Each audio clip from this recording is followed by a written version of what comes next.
ஸ்கின்னுக்கு ஏத்த சரியான பிரைமரை 15 செகண்ட்ஸ்ல கண்டுபிடிச்சிடலாம். ஆனா அதுக்கு இந்த வீடியோவை ஃபுல்லா பார்க்கணும். வாங்க எப்படின்னு சொல்றேன். பிரைமர் ஃபர்ஸ்ட் நம்ம எதுக்கு யூஸ் பண்றோம்? மேக்கப் லாங் ஸ்டேயா இருக்க.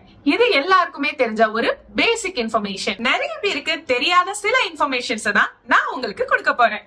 எஸ், பிரைமர் லாங் ஸ்டே கொடுக்கறது மட்டும் இல்லாம smooth base and makeup grey ஆகுறதையும் தடுக்க ஹெல்ப் பண்ணும். எப்படின்னா மேக்கப்புக்கும் ஸ்கின்னுக்கும் நடுவுல ஒரு வாலா இருந்து நம்ம ஸ்கின் பேரியரை ப்ரொடெக்ட் பண்ணி அதுல இருந்து செக்ரெட் ஆகிற ஆயில் நம்ம ஃபவுண்டேஷனோட மிக்ஸ் ஆகாம இருந்து அதோட ட்ரூ கலரை மெயின்டைன் பண்றதுக்காக ஹெல்ப் பண்ணும். அந்த ஆயில் மிக்ஸ் ஆச்சுனாதான் நம்மளுக்கு கிரே ஆகுது, ஆக்சிடைஸ் ஆகுது, அதெல்லாம் நடக்குது. ஆயிலி ஸ்கின்னுக்கு மேட் பிரைமர் யூஸ் பண்ணணும். ட்ரை ஸ்கின்னுக்கு hydrating primer or eliminating primer use பண்ணணும். காம்பினேஷன் ஸ்கின்னா மெச்சூர் ஸ்கின்னா வெயிட் திணற வேண்டாம். ஆயிலி ஸ்கின் இருக்கவங்களுக்கு ஏன் மேட் பிரைமர் போடுறோம்னா, ஃபர்ஸ்ட் மேட் ஃபினிஷ் நம்ம ஃபேஸ்ல இருக்க எக்ஸ்ட்ரா ஷைன் எல்லாத்தையும் கேன்சல் பண்ணிடும்.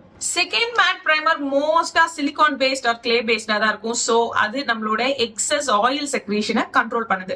அது த்ரூ அவுட் த டே ஷைனை கண்ட்ரோல் பண்ணுது. அது மட்டும் இல்லாம நிறைய மேட் பிரைமர்ஸ் போஸையும் ஃபில் பண்ணி ஒரு ஸ்மூத்தான பேஸும் நம்மளுக்கு கொடுக்குது. இப்போ ட்ரை ஸ்கின் டோலிஸ்க்கு எதுக்கு ஹைட்ரேட்டிங் பிரைமர் போடுறோம்? ஸ்கின் நல்லா பிரீத்தபிளா இருக்கிறதுக்காக. Hydrating primer hyaluronic acid, glycerin அப்படி இல்லைன்னா பொட்டானிக்கல் எக்ஸ்ட்ராக்ட்ஸோட தான் இருக்கும். ஏன்னா அது ஒரு நல்ல மாய்ஸ்டர் கொடுத்து பேஸ ஸ்மூத்தா வச்சிருக்கும். அப்போதான் ட்ரை பேச்சஸ்ல போய் ஃபவுண்டேஷன் உட்காராது, ஃபவுண்டேஷன் கேக்கி ஆகாது.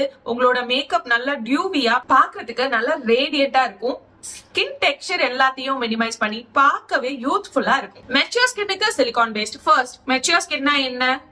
ரிங்கிள்ஸ், ஃபைன் லைன்ஸ்லாம் இருக்கிறதா நம்ம மெச்சூர் ஸ்கின்னு சொல்லுவோம். இந்த சிலிகான் பேஸ்ட் என்ன பண்ணும்? அந்த ரிங்கிள்ஸ் அண்ட் ஃபைன் லைன்ஸ்ல போய் உட்காந்து நம்மளுக்கு மேக்கப்க்கு ஒரு ஸ்மூத்தான ஈவனான பேஸ் வந்து கொடுக்கும். அது மட்டும் இல்ல, அதோட நல்ல லாங் ஸ்டேயும் கொடுக்கும். இதேதான் போர் ஃபில்லரும் பண்ணும். பட் எக்ஸ்ட்ராவா ஒரு விஷயம் பண்ணும், நம்மளோட போஸ் எல்லாத்தையும் அது பிளர் பண்ணும்.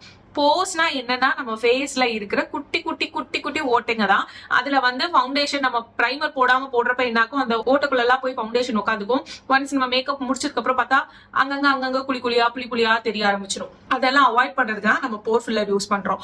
போர் filler, oil control primer, silicone கிட்டத்தட்ட ஒரே மாதிரி தான். பட் எந்தெந்த டைமுக்கு எப்படி யூஸ் பண்ணணும் அப்படின்றத பார்த்து நீங்க யூஸ் பண்ணுங்க. இதே மாதிரி வேற என்னென்ன ப்ராடக்டோட டீடைல்டு நாலேஜ் வேணும்னு சொல்லி கமெண்ட் பண்ணுங்க. அதுக்கான வீடியோவோட நான் வரேன். டாடா.